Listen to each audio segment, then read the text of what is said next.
Ce film commence sur un grand navire où nous rencontrons une fille nommée Marie qui, avec son frère Tom, part à la recherche de son oncle à New York.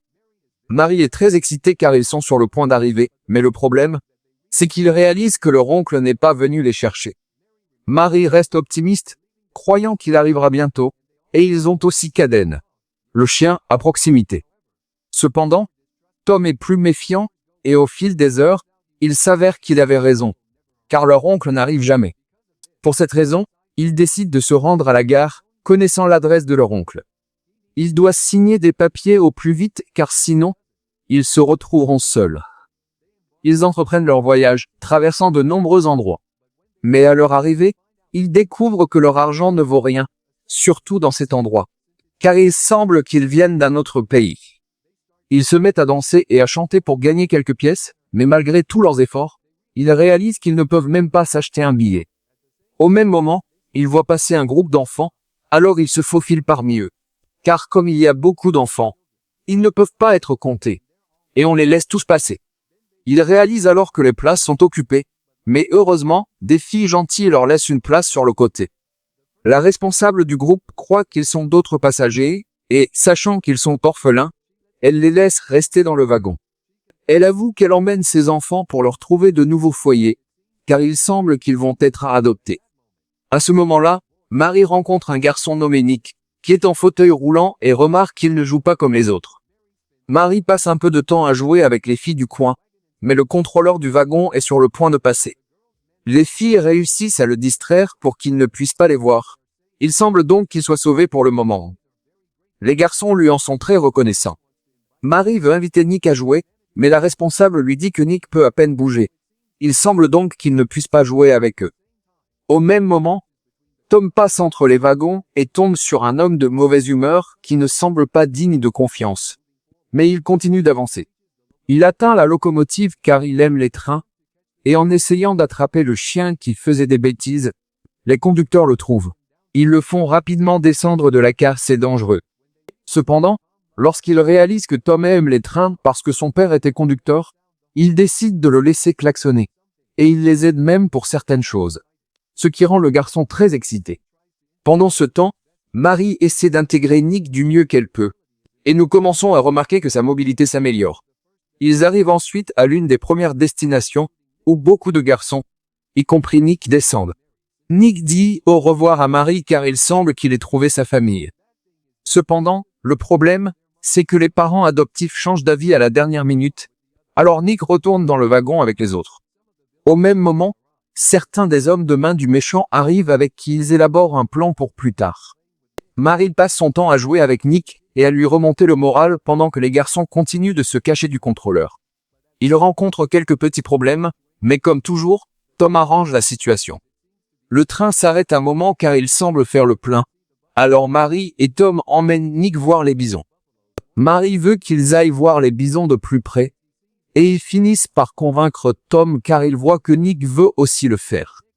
Les garçons s'approchent du bison et Nick veut en caresser un. Marie l'aide, et Nick est très excité, croyant que c'est le plus beau jour de sa vie. Cependant, le problème, c'est que le train se met en marche. Et malgré tous les efforts des garçons, il semble qu'ils ne puissent pas le rattraper à temps. Une fille qui a réussi à les voir avant de s'endormir veut prévenir la responsable, mais celle-ci est très occupée et lui dit qu'elle s'occupera d'elle dans un instant. Tom se sent coupable d'avoir écouté Marie, mais Nick l'assure que ce n'est pas sa faute. Heureusement, il voit une draisine que Tom entreprend de réparer pour qu'il puisse rattraper le train. Pendant ce temps, les hommes de main du méchant entrent dans les wagons, prévoyant de voler et de prendre tout le monde en otage. Plus tard, les garçons se rendent à leur draisine mais réalisent que le train s'est arrêté. Ils remarquent des flèches partout, alors ils prennent quelques affaires et commencent à camper. Cependant, à la tombée de la nuit, Marie se réveille et réalise qu'ils sont encerclés par des coyotes. Ils doivent affronter les coyotes, et Tom parvient à les distraire pendant que les autres en profitent pour monter dans la draisine. En même temps, le chien les aide à repousser les coyotes. Les garçons réussissent à monter sur la draisine, Tom et le chien montent aussi. Mais le problème, c'est qu'un des coyotes monte également, et il semble que Tom se soit blessé au pied. Marie est dans le viseur d'un des coyotes, mais à ce moment-là, elle parvient à le distraire et à le jeter hors de la draisine. Ils continuent d'avancer, mais ils n'ont plus d'eau, Alors il s'arrête pour en boire.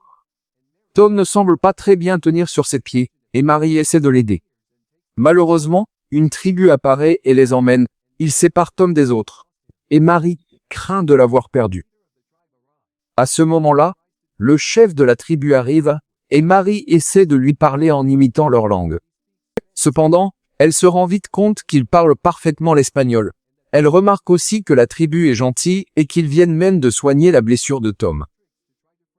Marie apprend que les bandits ont utilisé des ruses pour essayer de faire accuser la tribu, ce qu'ils font souvent. Le chef les laisse rester avec la tribu, et Tom se rétablit. Le chef leur présente sa petite fille, Lune Rouge, ce soir-là. Ils dansent près du feu de camp, et Marie aide Lune Rouge à suivre le rythme des tambours.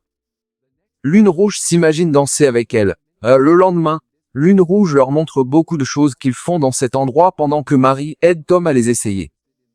Nous remarquons aussi que Tom est très intéressé par Lune Rouge et se rapproche d'elle.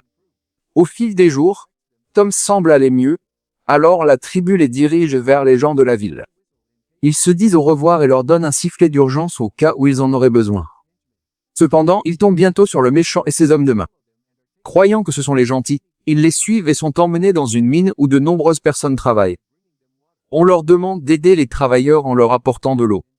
Dans la mine, ils retrouvent également la responsable des garçons, qui est heureuse de les voir.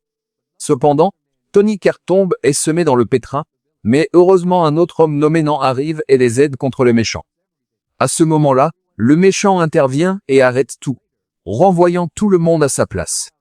Plus tard, pendant le dîner, ils essaient de trouver un moyen de s'échapper tout en remarquant que la responsable et Nan s'entendent très bien. Le lendemain, ils poursuivent leurs activités, et nous voyons la responsable sauver Nan d'une chute de pierre, ce qui les amène à tomber amoureux l'un de l'autre. Pendant ce temps, les garçons continuent de distribuer de l'eau dans toute la mine.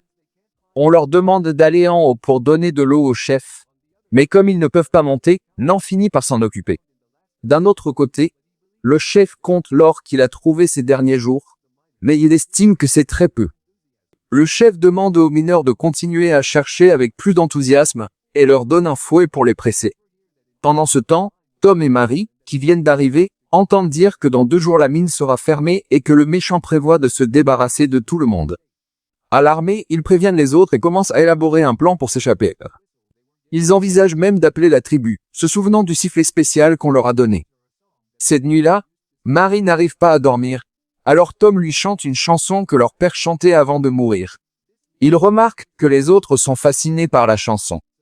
Cela mène à une conversation sur la raison de leur venue à la mine. Alors Tom et Marie révèlent qu'ils cherchaient leur oncle. Ils montrent à Nan une photo de leur père, et c'est alors qu'ils découvrent que Nan est leur oncle. Nan explique qu'il était en route pour le port pour les retrouver, mais des voleurs ont dévalisé son train, et il a fini par être emmené à la mine. Le lendemain, ils mettent leur plan d'évasion à exécution. Les garçons préparent de l'eau mélangée à des fruits qui sont mauvais pour l'estomac et la donnent rapidement aux malfrats. Bientôt, tous les malfrats ont besoin d'aller aux toilettes en même temps, créant de plus en plus de distractions. Les garçons tentent de s'échapper dans un chariot, mais le méchant se rend compte de ce qui se passe et envoie rapidement ses hommes de main à leur poursuite. Une poursuite s'engage entre les chariots, et les garçons réalisent qu'ils sont sur le point d'être attrapés. Heureusement, Neya arrive juste à temps pour les sauver. Elle parvient à distraire les malfrats, permettant aux garçons de s'échapper. Les garçons utilisent rapidement le sifflet spécial pour appeler la tribu. Peu de temps après, leur chien revient, ayant amené les autorités avec lui. Au même moment, la tribu arrive également. Cependant, le problème, c'est que les gardes veulent les arrêter. Heureusement, les garçons parviennent à dire la vérité à tout le monde, lavant leur nom. Ensemble, ils élaborent un plan pour que la tribu s'infiltre d'abord et ouvre les portes. Maintenant, la partie excitante commence. Pendant ce temps, le méchant a tout préparé et s'apprête à partir. Mais à ce moment-là, la tribu arrive et une confrontation commence. Les garçons parviennent à atteindre la cellule où les autres sont détenus, mais ils réalisent qu'ils ont besoin d'une clé. Tom essaie de la prendre à l'un des malfrats, mais il se rend compte que ce ne sera pas facile. Cependant, avec l'aide de Lune Rouge, ils réussissent à obtenir la clé et libèrent bientôt les autres. Juste au moment où les gardes arrivent et semblent maîtriser la situation. Le méchant piège Marie et l'utilise comme bouclier pour prendre l'or. Alors qu'il tente de s'échapper, le méchant est également piégé, mais le problème, c'est que Marie semble ne pas réagir. Cependant, Elle se souvient bientôt de la voix de Tom, ce qui l'aide à se réveiller. Elle retrouve les autres et est félicitée par le chef de la tribu, qui lui dit qu'elle est très courageuse et lui donne le surnom de Buffalo Kid. Plus tard, tout revient à la normale, et il semble que chacun soit sur le point de reprendre son chemin. Certains s'inquiètent de trouver une famille pour Nick, mais la responsable mentionne qu'avec Nan, ils formeront une famille et veulent que les frères de Nick en fassent partie. Nick semble heureux de cette décision. Si vous avez aimé la vidéo, voici d'autres recommandations. Passez une excellente journée.